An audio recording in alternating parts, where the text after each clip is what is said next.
This is Pet Life Radio. Let's talk pets.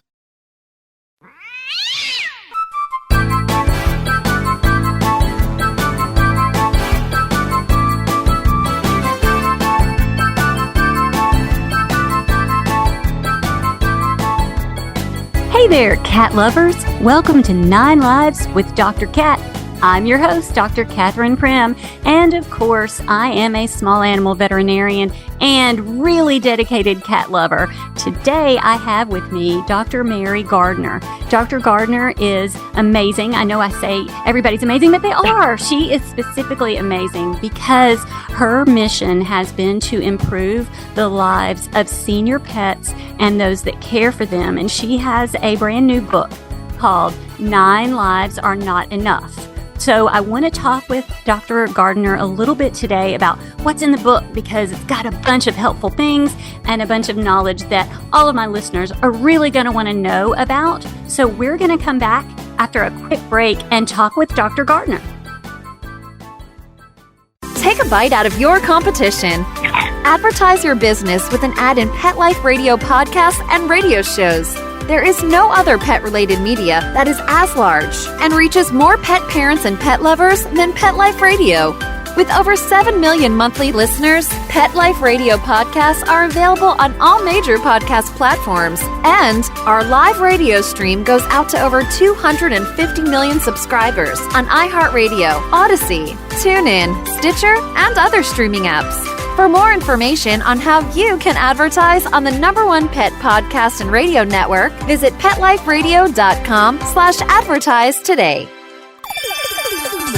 Let's Talk Pets on PetLifeRadio.com.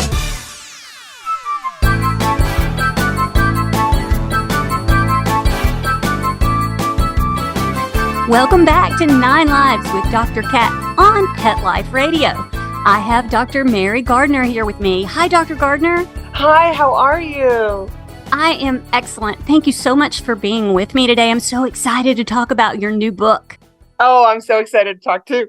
I know you, but I want my listeners to know you too. And you have a cool story. So can you tell us a little bit about yourself? Well, yeah, I guess it is a little cool story. So although I am a veterinarian, I actually became one after a long career in software. So I didn't become a vet until my mid-30s. And it was after the loss of my own pet that I decided to change careers and try something new. And I love being a veterinarian. I was in general practice for about a year when I really thought this wasn't the impact I wanted to make. And I was searching for something else. And I teamed up with a fellow University of Florida Gator, Dr. Danny McVitie, who was doing end-of-life care. And together we started to build and grow a company called Lap of Love Veterinary Hospice. And we exclusively help families in their home with end-of-life care, including hospice and euthanasia. And I've been doing that since 2010. Everybody thinks it's very depressing, which it is sad, but I know that the impact the loss of my pet had on me, leaving a career and going to a new career, that it can be just life-changing. And if I can make it a little bit better for a family, then I've come full circle. That's the work part of me. And it's been a wonderful niche. And I love the families that we can help. And I love the older pets. And that's where I think the love of the older pets has come because of that. And I see the struggles. When I go to homes, I see the struggles that families have had with their dogs or cats that are aging or terminally ill. And that's where, my heart is helping those older pets. Well, as a general practitioner veterinarian, I can say that this niche is very important to me because frequently I get calls from owners and with pets that I've taken care of for a long time, and they want me to come to their home for the end of life visit. And it's just really hard because I've got a full schedule. Sometimes I'm the only doctor there. And so we absolutely have a Lap of Love practitioner that we depend on a lot. And so I just thank you for coming up with this because it's very important to me. It is. And when I was in general practice, the same thing happened to me too, Dr. Cat. Like, a family would need me and I couldn't come until, after work. And then that was my family time. And it just wasn't feasible on the needed basis that it is needed for our families. So it's nice to exclusively do that and let them return to you for their other care, but we can help with this important moment. Yes, I love it. It's a great idea. So this book, so all of my listeners, of course, are cat lovers. And I think cats are underserved. And I frustratingly discuss, I'll see a client that I've taken care of their dog for 12 years or whatever, and they'll call and say, yeah, my 15-year-old cat is drinking too much water and losing weight. And I'm like, what? You have a cat? So that's frustrating to me. So I want that part of my mission with this show is to get people to realize their cats have medical needs too. And I think this book fits in. So can we talk a little bit about kind of what's in the book? Yeah, for sure. So one of the things that I realized, and I've done data on this, is that almost 60% of cats are not seen by their veterinarian their last 18 months of life. And that's a massive amount of their lifespan, right? It's almost the last 10% of their life is not under medical care. And these families are, they're struggling with things. They don't understand the changes. Maybe they just think it's an old, it's just Rusty's getting older. But there's a lot of things that we could do and help them with. And so when I designed the book, I really wanted to make sure that I hit all of the ailments that a pet has, not necessarily the disease that the cat has, because a lot of them don't know what disease they may have.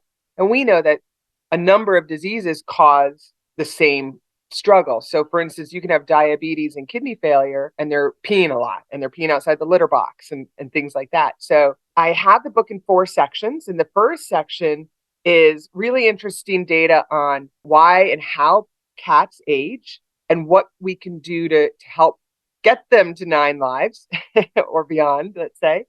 And, and why is it that, that certain breeds live longer than others, and the different science that is out there to examine the aging process. And like I said, how we can extend it.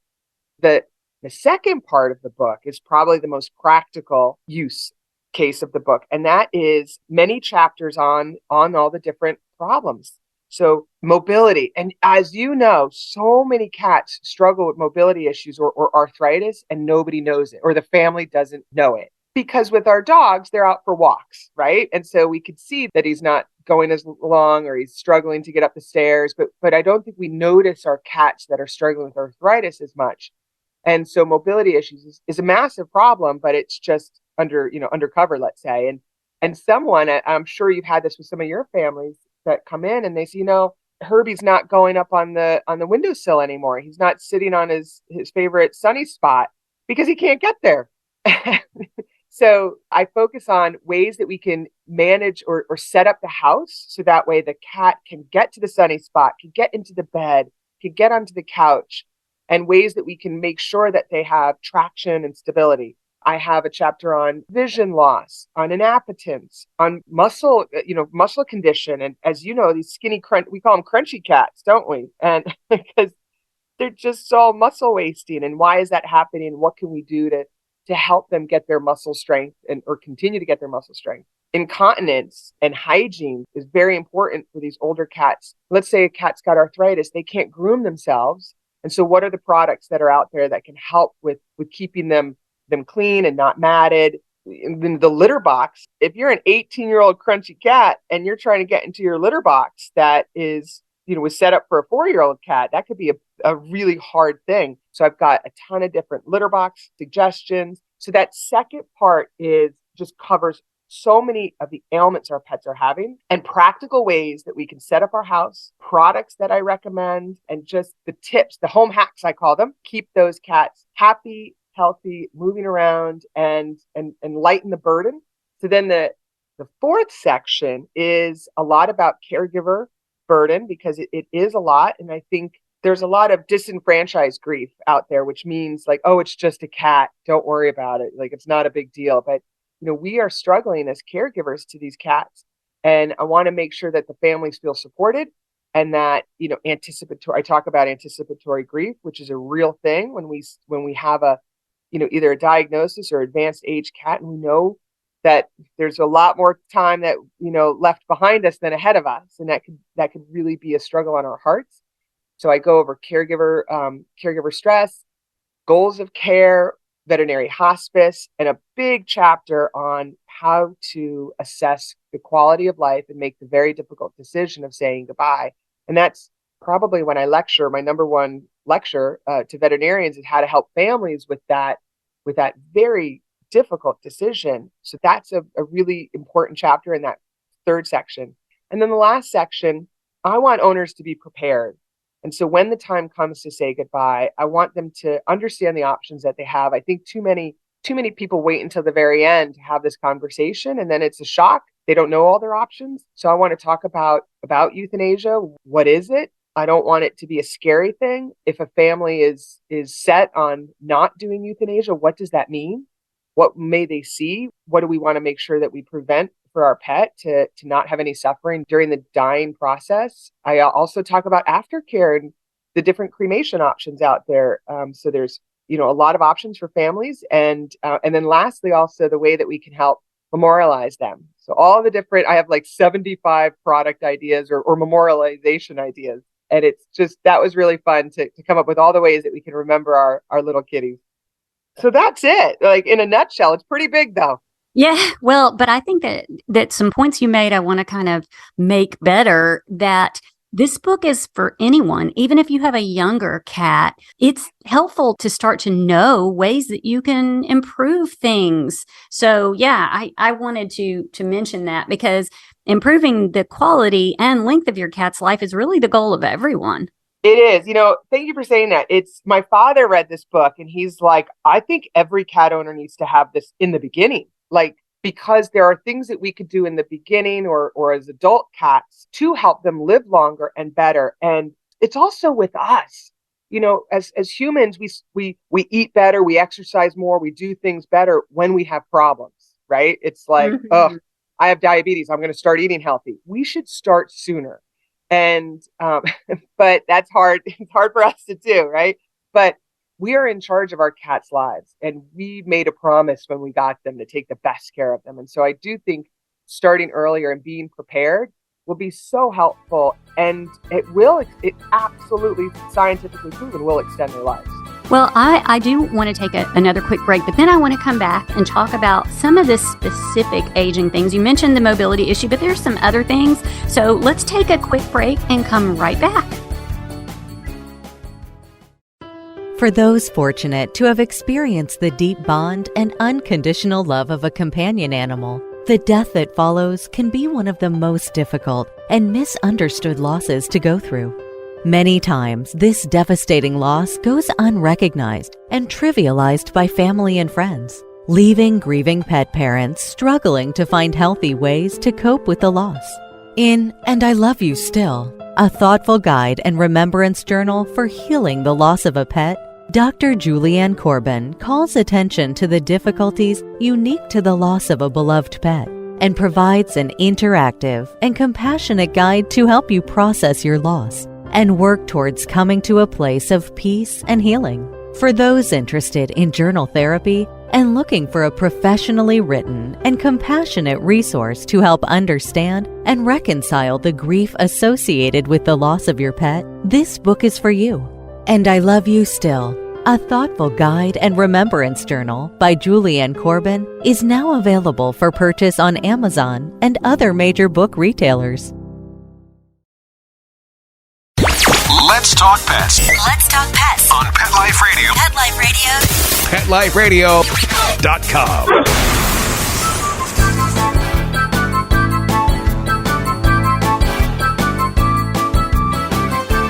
Welcome back to 9 Lives with Dr. Cat.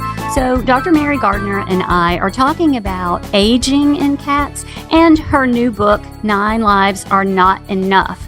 So I wanted specifically to go into some issues because I don't think people realize that cats can suffer from brain aging or cognitive dysfunction. Can you kind of elaborate on that a little bit? Oh, thank you for bringing that up.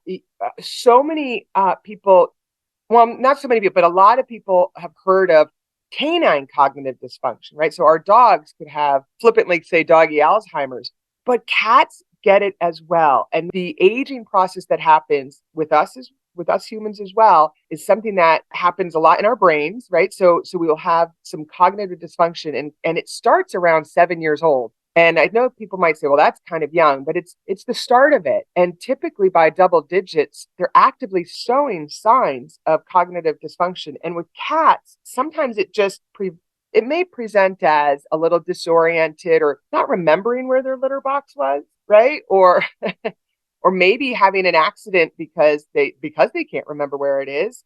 There could be some behavioral changes. But one thing I've seen a lot is the howling. So the, at 2 a.m. and keeping the family up at night. It's actually more common than people realize. And when I say to them, does your cat show all these signs, or some of them, they may say, yeah, I just thought he was getting older. And correct. But age brings, we always say age is not a disease, but age brings dis-ease. The brain is an organ basically that starts to have some struggles. And in my book, I have a cognitive assessment checklist that the owners can there's a little QR code, they can go to it and they could fill out this form that has a lot of the different signs that we'll see. And if we can address it sooner than later, there's so many nutraceutical products out there, food products, enrichment ideas. I talk about it, games and enrichment, and we can help slow the progression down. There is no cure, but we can help slow it down. So I'm glad you brought that one up because it's a big problem. Well, I love that you're so practical, because I think that that's something we sometimes skip over in the veterinary world because we forget what it's like to be at home with a pet when you don't have all the knowledge we have. So right. I've loved that. So what about some of the other aging things? What about vision? So a lot of vision happens as pets get older. It's usually like the last third of their lifespan.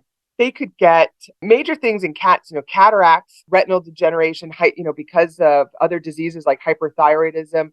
There could be some issues with their eyes and also kidney failure. Like so many things affect our vision, but also just aging can. So nuclear sclerosis, the hardening basically of the lens where they can't see so well through it.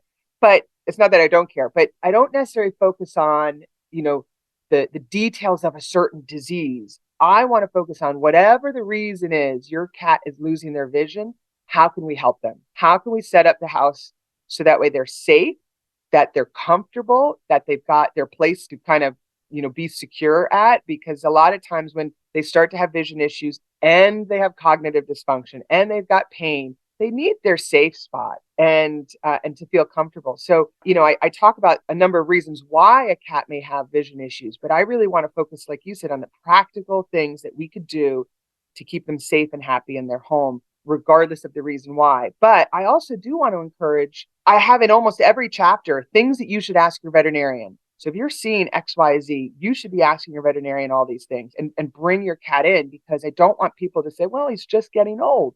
Yes, he is. So are we. But we should go see our doctor, because if we catch the sooner we catch things, the better the lives will be. And that I encourage that in every single one of my chapters. So I hope this also helps veterinarians, where families come in a little bit more prepared and they've got their checklists. Like so many checklists are in my book too.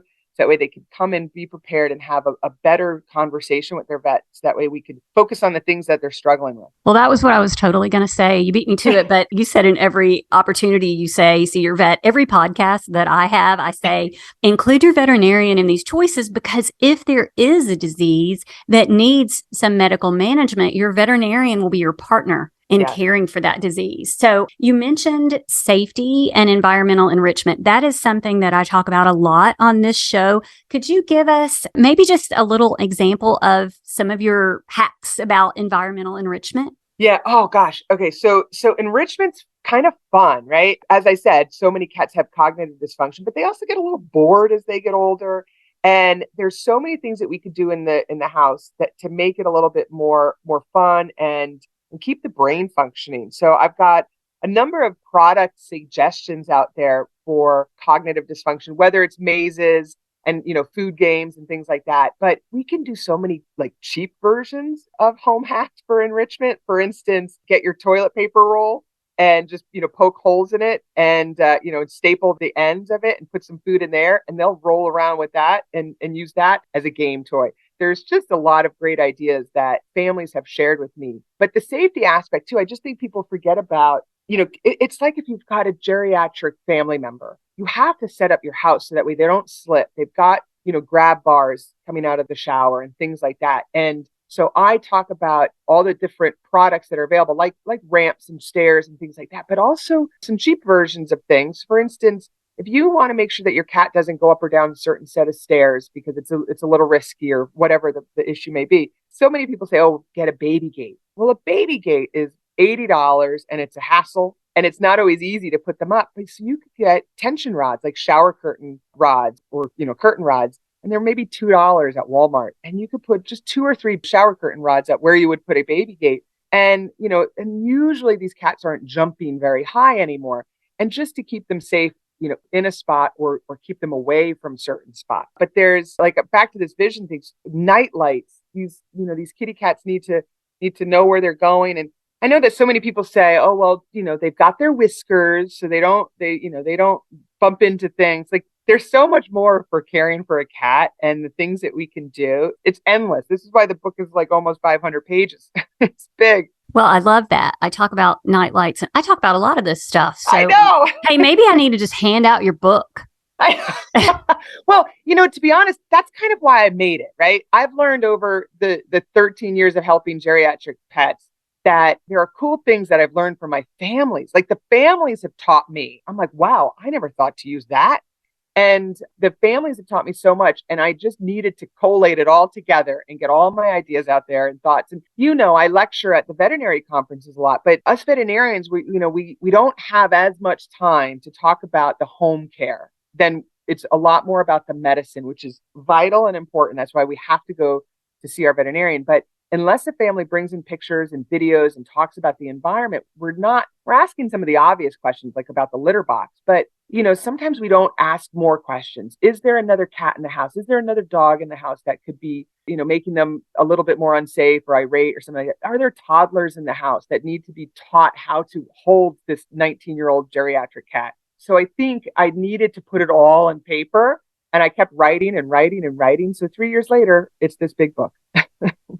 Well, I love it. There are a couple other things that I really want to go over with you because I see it in my practice. So, for example, some of our age-associated diseases require some pretty intensive at-home care, like maybe fluids subcutaneously or handling special diets. So I worry about my families. And so I want to talk with you a little bit about the caregiver stress and just the burden of care. Thank you so much, because people don't understand how much time it takes. And on average, if you're dealing with a terminally ill or a pet that's got a lot of issues, now I didn't break it between dog and cat, but on average, it's 3 hours a day that some of our caregivers are, whether it's, cleaning up after them, preparing their meals, trying to get medicine down them, just worrying and stressing about them. 3 hours. That's a lot of our day caring for them. Now, I would do it for 24 hours, right? Like I love my cats, but that can take a lot out of us. And so in the chapter I have on caregiver burden, there is studies that have been done that I reference, and I have some websites for really good coping mechanisms and things like that. But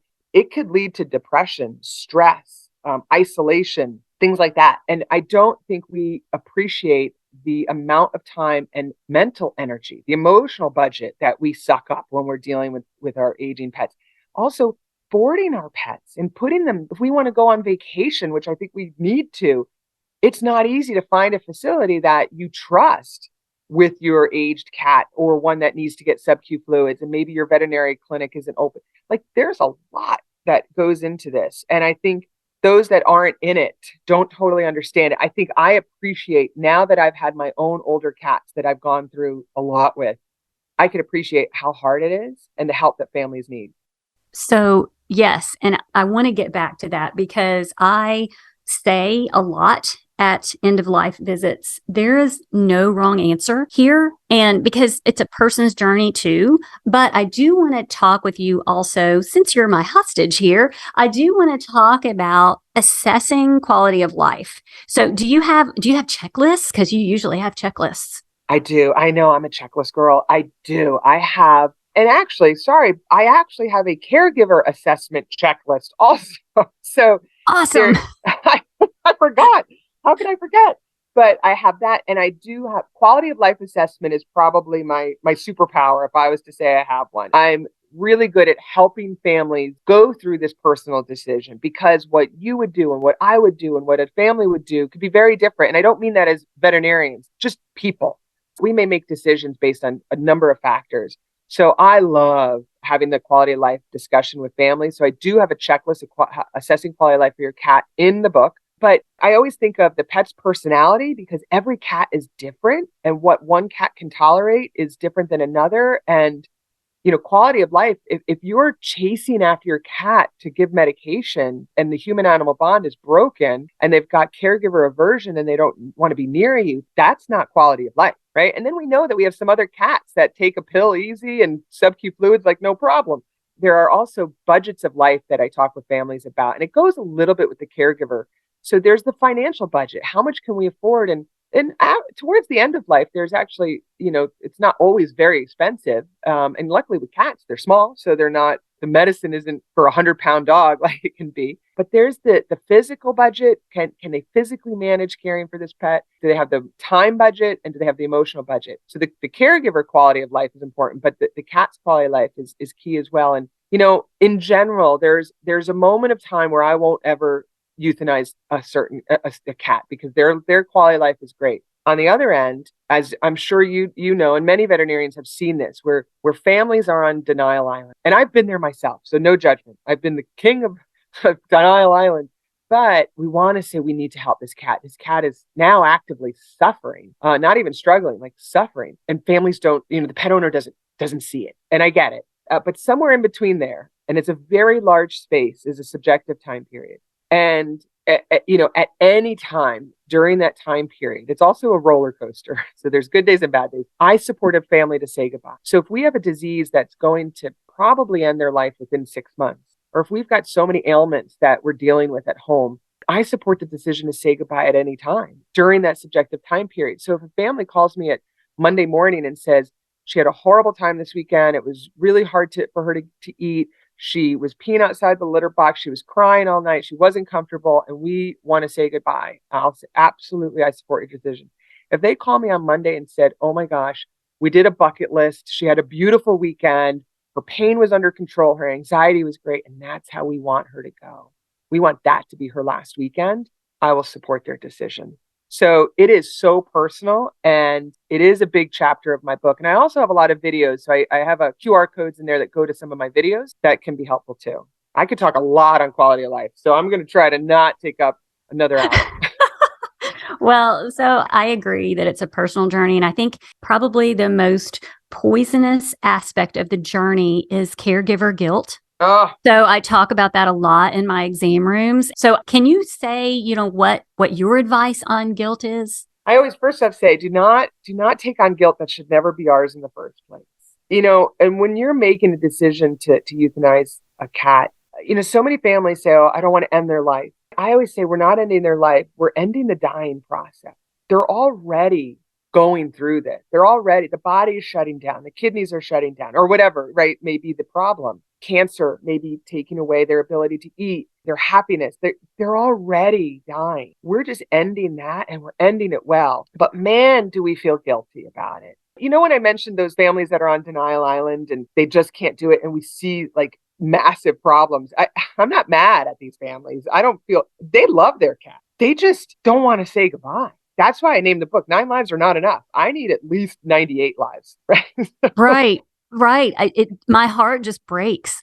It breaks for them. And so I know there could be many in our industry that might look down on these families that, I hate to say it, sometimes they're like Skeletor and they're horrible looking, but these families are heartbroken. This is their love. This could be also the last living link to a family member that they've lost. Like, it's heart-wrenching, and they carry so much guilt to do this.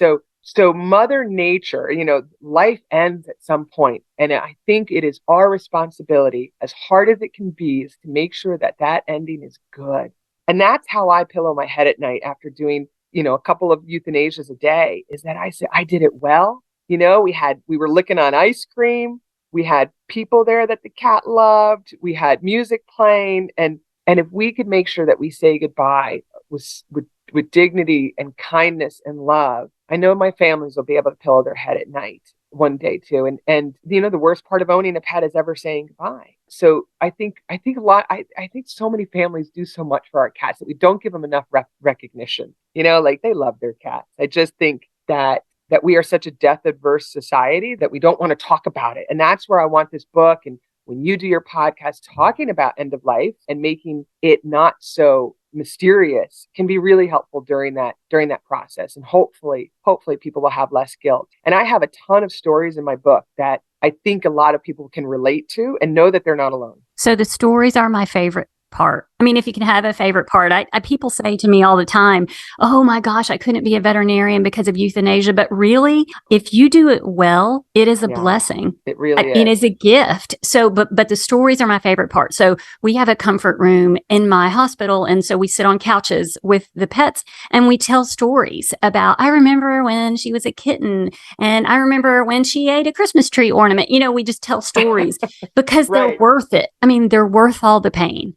Oh, 100%. Try to bring it back to the positives, right? Totally. And I think also, journaling those things, right? And having the stories written down and taking videos and pictures, that way you can look back and smile to know what a beautiful life that you had with that pet. And I do love the stories. And it's probably the best part of my job is I have my own journal of all the stories and, that I've encountered with the families, because they tell me their stories, and even the goodbye is a story, right? It's just a chapter, a part of their story. And I suggest bucket lists to do. And people are like, what does a cat put on a bucket list? I've got suggestions in my book about all these cool things. And I have pictures of families that have sent me, here's our cat at the beach because, and they have a little harness on and the cat was having a great time. But I've got a ton of suggestions for bucket lists and, get a photographer to, I love a beautiful picture of an older cat, right? And, the end of life, their last, few years are just as beautiful as the beginning. And that's a perfect place to end it. I am so excited that you agreed to talk to me today. I love the whole idea of this book. I want all of my listeners to get it, whether or not your cat is 6 weeks old or 16. I think that there's something to be learned. But thank you so much. You're very welcome. Thank you for having me on. Of course, I want to thank my amazing producer, Mark Winter, because without him, Pet Life Radio would not be in existence. And don't forget to find me on all of my social media, Facebook and Twitter and all the other things. We would love to hear from you, and check out Dr. Gardner. Can you share maybe some ways they can find out more about you? Sure. So Dr. Mary Gardner, it's easy to spell. That's my handle on all my social, including my YouTube, which has a ton of videos, like I mentioned earlier. So they can find me on Facebook and Instagram, on YouTube. And my book is available on Amazon and all the online retailers as well. So, and drmarygardner.com, also my website's got a ton of information. Okay, listeners, go and check her out. And while you're at it, have a perfect day. Let's Talk Pets, every week on demand, only on PetLifeRadio.com.